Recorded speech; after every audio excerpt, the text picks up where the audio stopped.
Hey, before we jump in, remember to like, subscribe, and hit the bell if you love true feel, cinematic life flip stories. This one's about judgment, shame, and the moment when the past meets power. It begins small, a cafe, a dropped napkin, a splash of water, and ends with both ruin and redemption. Roll the scene. The bell over the cafe door jingles like something alive, and the late afternoon light pours across the mismatched tables. People are scrolling, laughing, trading bites of sandwiches, and the kind of small talk that sounds important until someone looks up and remembers they have lives waiting outside. He moves in like somebody who learned to keep his head down, shoulders careful, hands folded at his sides, eyes steady but tired. He's wearing an old jacket that used to be someone else's good coat, shoes that have the soles of a dozen different puddles in them. There's a carefulness to him, like a man practicing walking straight after a storm. He's been here before, a week's worth of shifts dusted away in the back like ash. He dries dishes, sweeps under the tables, catches coffee from overflowing pots before it floods the floor. Everyone who knows him knows not to ask why he keeps his chin tucked. Those who don't, they make assumptions. People point without meaning to.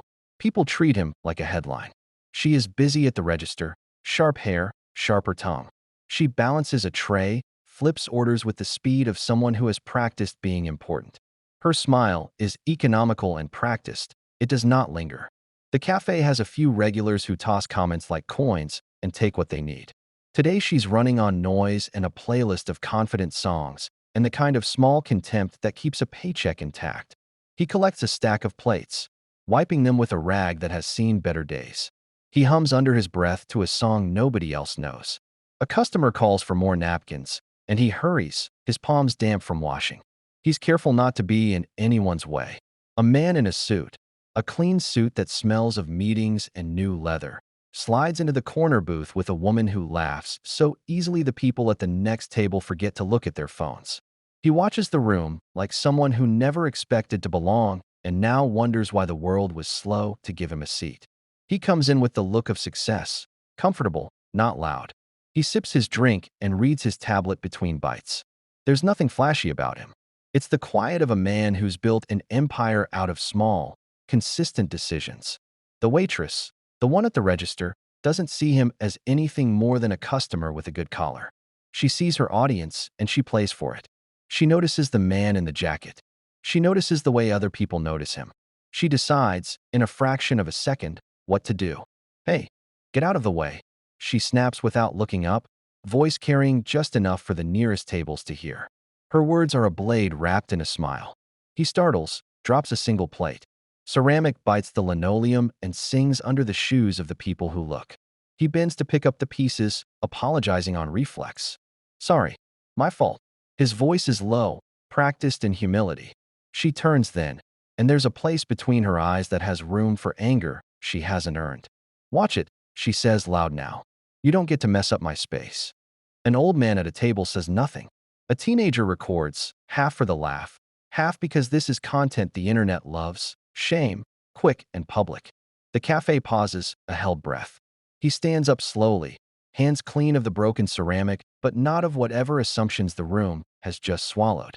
He retreats. He moves toward the back, toward the mop, toward the work that keeps the place from smelling like bad news. He thinks, keep your head down, keep your hands busy. She follows, not because the plate matters now, but because the spectacle is delicious. You think you're entitled to be here, she says, inches from his face. Her words are measured but venomous. You think you can just stroll in and act like you belong? He straightens, not from pride, but from an old kind of fear that used to come with a different name. I'm working, he says. I'm doing my job. The word lands oddly in the air. A customer snorts. Laughter ripples. She grabs a glass of water from a nearby pitcher like it's the simplest thing in the world. In one clean motion, she tilts it and throws it. The water arcs and explodes against his chest in a sudden, physical punctuation. Everyone hears it. The slap of water, the hiss of fabric. He freezes, wet and sudden and exposed, like a man made suddenly translucent. Gasps bubble around the cafe. No one moves. Their silence becomes a jury. The woman by the suit looks up, eyebrows knitting. The man in the suit's eyes go to the soaked jacket, to the shy expression, to the small, dignified way the man folds his shoulders as if to protect whatever remains of him. Something recognizes something, a hollowness that used to be home. For a beat, the world tilts. The millionaire, the man in the suit, shuts his tablet and slides out of the booth like a stone being dropped and making every ring count. He comes forward not fast, but with purpose. The cafe watches as two different paths intersect. "Leave him alone," the man says, voice low and even. The waitress straightens, indignation ready on a string. "Who are you to tell me what to do?" He is careful not to smile. He reaches into his jacket and takes out a business card. Not a showy move, but deliberate.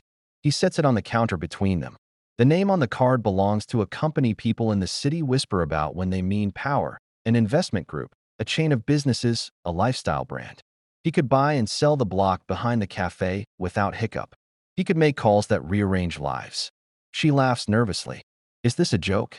He looks at her as if he's trying to see her past the armor she's built. "That man you just humiliated is my brother," he says, plain as a statement of weather. The cafe doesn't know what to do with that. He says the words, and the room rearranges like tectonic plates. Some faces flicker with recognition, others with disbelief. The man in the jacket meets the millionaire's eye. There's a lifetime crammed into that look. A boyhood of scraped knees, of promises made and broken, of doors never quite opening. "You're my brother," the millionaire repeats, like an anchor set to stop anything else from floating away. He looks at the waitress. "You will apologize." Now, she bristles. "Apologize? For what?" "He was getting in the way. For what you did," he says calmly. "For throwing water on a man doing his job. For assuming because of how he looks that he is less than you. For thinking you have the right to humiliate someone who isn't of your choosing." The cafe shudders between two tones, the simple cruelty of the act and the raw power of being called out. The waitress's mouth opens, closes. Her contempt wavers as if someone had flicked a light. The customers lean forward, hunger masked as righteous judgment. He steps between them now, not to be dramatic, but because this is the moment where a life can tilt either toward a brokenness or toward repair. He wipes his jacket with the back of his hand, slow, careful. He reaches for his brother and pulls him into a side hug that looks like a reconciliation written in simple grammar. "You okay?" the millionaire asks. He laughs, short and shockingly bright. "Never better." The waitress's eyes flash and something else rises in her. Fear, perhaps, or the realization that consequences are not just rumors. "You can't tell me what to do in here. I work here." The millionaire folds his hands. "You do, and you'll be written up. You'll clean tables, not because you're being punished with more work, but because you need to learn what dignity looks like when it's being given and when it's being taken away. And you will apologize in front of everyone." There's a silence thick enough to breathe. She looks around, sizing up the people who had been watching. They watch her back like mirrors. The camera phone teenagers click record with an interest that's selfish and merciless. She swallows, and the apology is a narrow thing, like a cracked bridge. "I'm sorry," she says without heat. "I'm sorry you were. I shouldn't have done that." It's not enough. It's a start. He steps behind his brother and looks at the waitress not with glee, but with a steady clarity. "You don't get to decide what someone deserves," he says. "Not here. Not anywhere." She nods, because there is nowhere else to go. The millionaire doesn't stop at an apology. He takes a breath that feels like a pause in a plan. He turns to the cafe manager, who had been hovering close to the register. "I'm buying this place," he says. The manager laughs like it's a joke. "Excuse me." The millionaire smiles, not cruel, but unmistakably serious. "I'm buying the cafe. I'll keep the staff employed, but I'm instituting training, changes. No more tolerance for this kind of behavior. We're going to turn this place into something the neighborhood can be proud of." The room shifts again, from the immediate shame to the future. The customers murmur. Heads turn to the man who is now the center of both attention and consequence. He sets the business card back on the counter, and his hand covers it like a pledge. He kneels, not on one knee like drama, but a small, discreet bow toward his brother.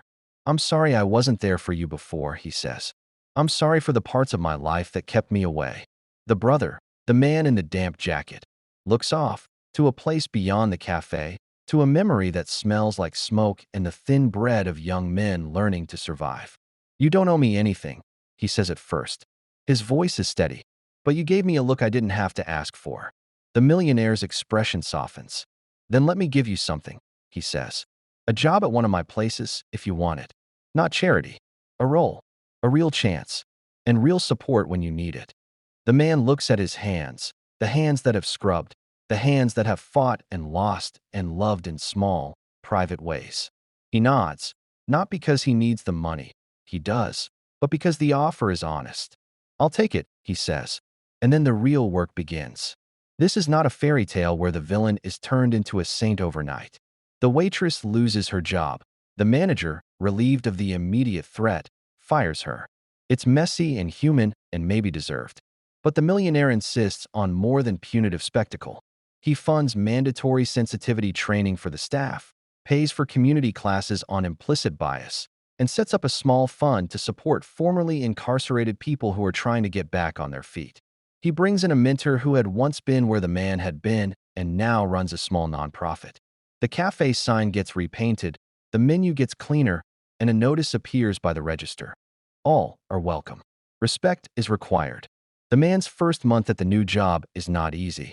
He's nervous in his suit, apprehensive with a title.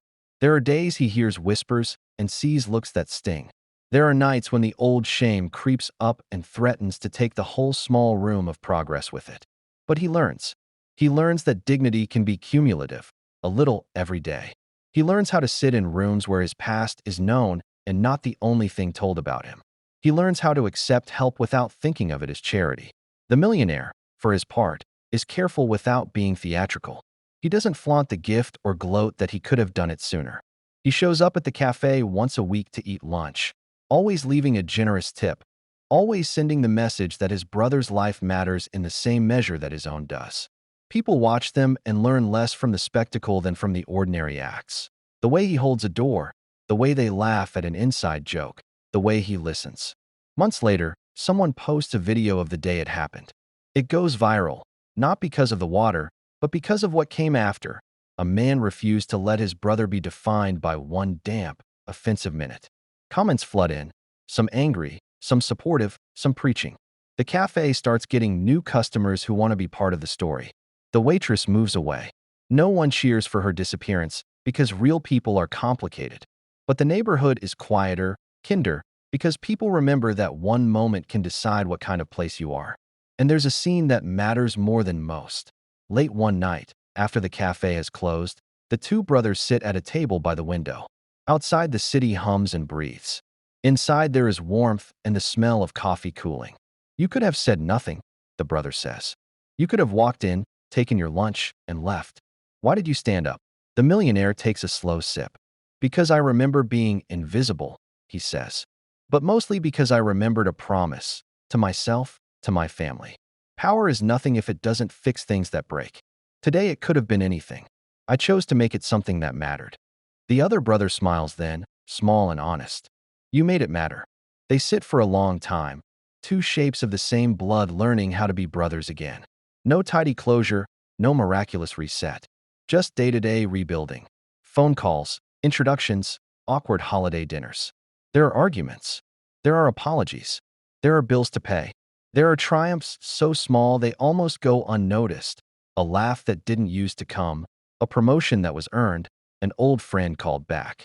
The story, the one everyone clips and shares, is about the slap heard around the internet. But the truth, the part that matters to them, is what happened in the quiet that followed. A man decided not to be humiliated into silence, and another decided to turn his resources into responsibility. If there's a moral, it isn't revenge. It's not about public shaming or takedown culture. It's about dignity, about the choice to correct a wrong with something that lifts rather than merely crushes. It's about seeing people, not headlines. It's about giving the chance to be more than your worst day. So when you're tempted to judge someone by the jacket they're wearing, remember this. Sometimes the most powerful person in the room is the one who uses their power to raise someone else up. And sometimes the person you thought you understood is a story waiting for a better ending. If this moved you, share it. If you've got a moment like this in your life, where a small act turned the tide, tell us in the comments. We read them, and sometimes we answer. Until next time, keep your eyes open and your heart ready.